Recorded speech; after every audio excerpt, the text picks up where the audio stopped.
Assalamualaikum, salam sejahtera ya untuk semuanya. Kembali lagi ke channel saya, Mas Koco.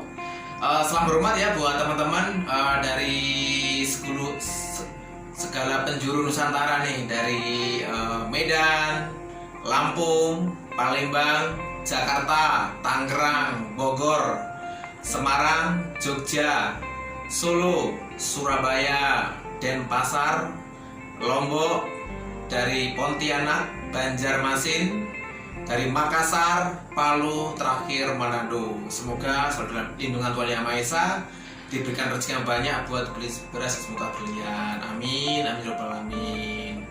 Bosku, kembali lagi ya. Hari ini kita mau sharing perihal seputar supervisor, housekeeping supervisor. Ini dapat masukan nih dari partner saya, namanya Arif Pangestu, diimpor langsung dari Cengkareng, Jakarta Barat. Seperti apa pertanyaannya? Langsung guys. Apa tolak ukur kesuksesan supervisor terhadap roomboy-nya? Oke, apa sih tolak ukur supervisor terhadap roomboy-nya ya?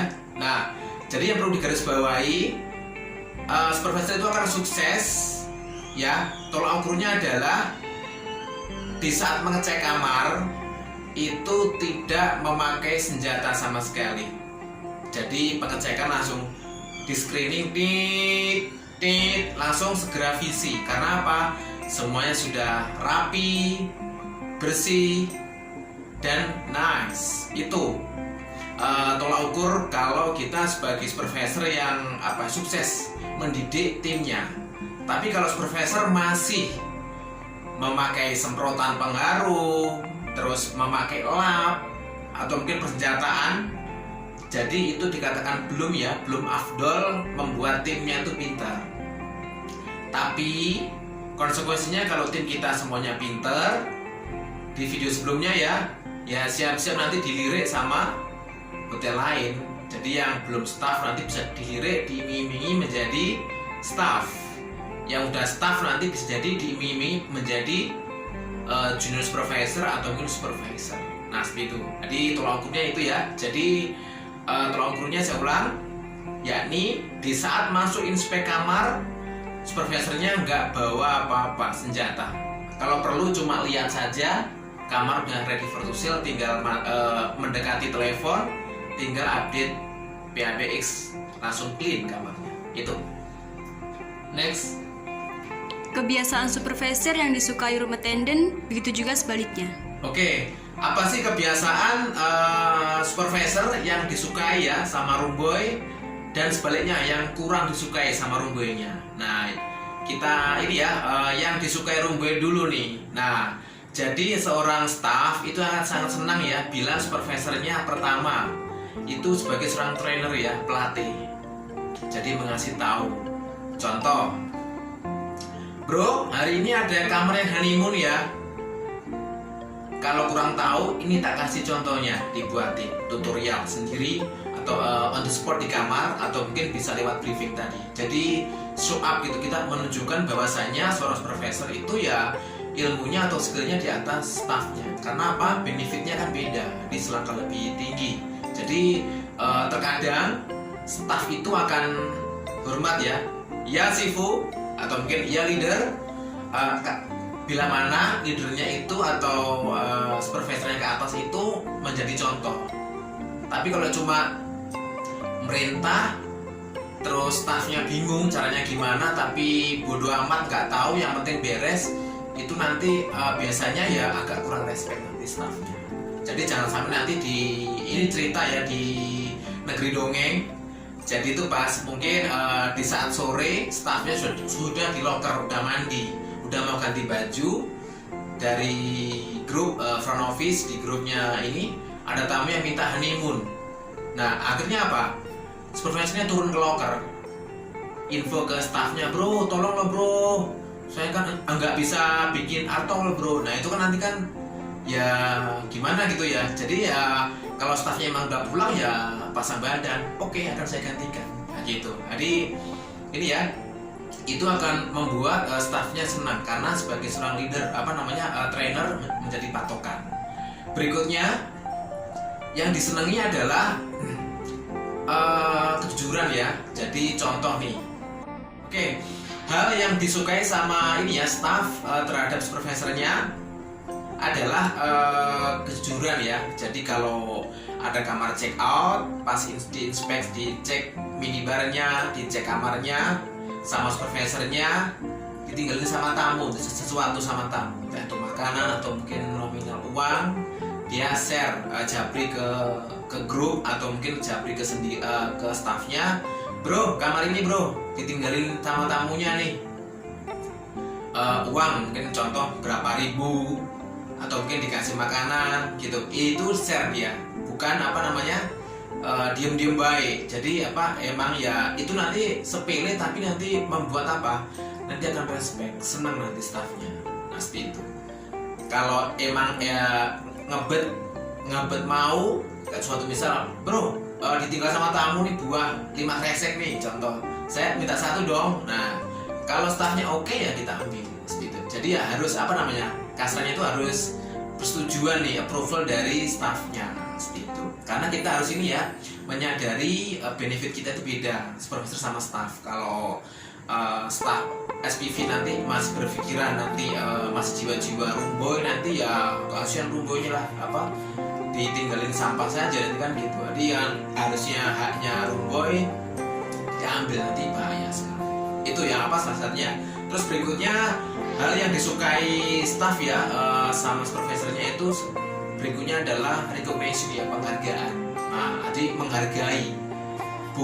Kalau mempunyai uang dikasihkan coklat atau mungkin apa. Tapi kalau nggak mau ngasih uang nggak apa-apa. Paling tidak itu di briefing, ucapan say thank you ya, terima kasih kemarin contoh kamarnya bagus atau mungkin dapat komen bagus, itu paling tidak itu bisa mengasih apresiasi staff. Itu nggak harus uang juga ya, terkadang dengan ungkapan kata-kata yang bagus itu juga suatu hal yang disukai sama staffnya. Oke, berikutnya hal apa sih yang kurang disukai ya sama kebiasaan supervisor yang kurang disukai sama staffnya? Yang pertama ya, ini contoh ya di lapangan, supervisornya bilang ke staffnya, ke kamar, bro kamarnya diminta bro, cepet bro, tamunya udah on the way kesini ya, kamarnya nih 5 kamar gitu. Nah kebetulan pas kamarnya itu mungkin agak kotor gitu ya. Nah supervisornya itu dengan sangat pedenya dia ke kamar itu, rumbunya sedang membersihkan kamar, tapi apa yang dilakukan? Duduk di sofa lihat TV sambil mengobrol-ngobrol, mencutin rumbunya biar terjajar. Nah itu adalah hal yang ini ya membuat rumbunya menghasilkan semangat dalam bekerja gitu loh. Kalau saya pribadi, kalau saya sebagai rumbunya bergumam dalam hati aja ya, Pak kalau duduk di depan saya Pak, di kamar lain aja, karena nanti kalau di depan Anda, di depan saya nanti saya jadi nggak semangat. Jadi seperti itu. Jadi itu ya yang harus dihindari ya seperti itu. Kalau emang nggak mau bantu, lebih baik menghindar saja di kamar sebelah atau mungkin yang lain. Jangan sampai terpantau staff, kita santai-santai di depan, staffnya lagi kerja keras gitu. Berikutnya, hal apa sih kebiasaan supervisor yang kurang disukai ya sama rumboy? Salah satunya mengambil haknya rumboy. Nah jadi pas emang kalau kamar check outan pertama kali yang masuk itu bisa jadi supervisor ya, pengawas, bisa jadi seorang minibar. Tapi kita ngambilnya dari seorang pengawas ya. Kalau pertama kali ditinggalin uang atau mungkin barang sama tamu kita ambil, itu berarti kita ya mengambil haknya rumboy. Kasihan lah, masa uangnya diambil, kamarnya tapi hancur, dikasih sampahnya sama rumboy. Itu nanti kebiasaan yang kurang oke nanti ya, tapi nanti itu akan menghambat kita untuk naik posisi. Karena doanya rumboy. Karena doanya wah hati-hati sama leader ini nih, kita harus cepet-cepetan nih kalau kamar check out harus ngecek, karena nanti bisa terbiasa kamar ini ninggalin sesuatu tapi dicek orang ini jadi nggak ada. Akhirnya nanti berdoa. Nanti kalau doanya kurang bagus nanti akan menghambat. Dosa yang menghambat, yang harusnya dia tuh naik posisi lagi, sekalipun dia mungkin jenius, tapi akan terhambat karena kebiasaan yang kurang terpuji. Next, berikutnya. Apa hal terpenting dari yang terpenting yang wajib dicek saat mengecek kamar? Oke, apa sih hal yang paling penting ya kita sebagai supervisor di saat mengecek atau merilis kamar ya? Ya, itu yang poin pertama dan terakhir adalah safe deposit box ya, berarti brankas. Nah, jadi hukumnya wajib nih. Terlepas itu harus ranahnya FO atau Binus itu sendiri, SDB brankas harus kondisi bisa dipakai, hanya terbuka, siap dipakai. Jangan biarkan mengklinkan kamar di vertusel tapi kondisi brankas tutup, bahaya itu bagikan apa namanya bunyi dalam karung nanti. Takut nanti apa? Tamunya sebelumnya iseng diisi makanan atau mungkin apa kotoran hingga akhirnya nanti kan diketemukan nih tamu berikutnya nanti akan menjadi bumerang buat housekeeping dan hotel itu. Jadi dipastikan ya jangan sampai terlewat itu. Kalau terkunci jangan dirilis kamarnya, jangan dikelingkan. Ya harus dibukain dulu ini sama housekeeping sendiri kalau yang bawa kunci atau bagi pihak front office, jadi manager.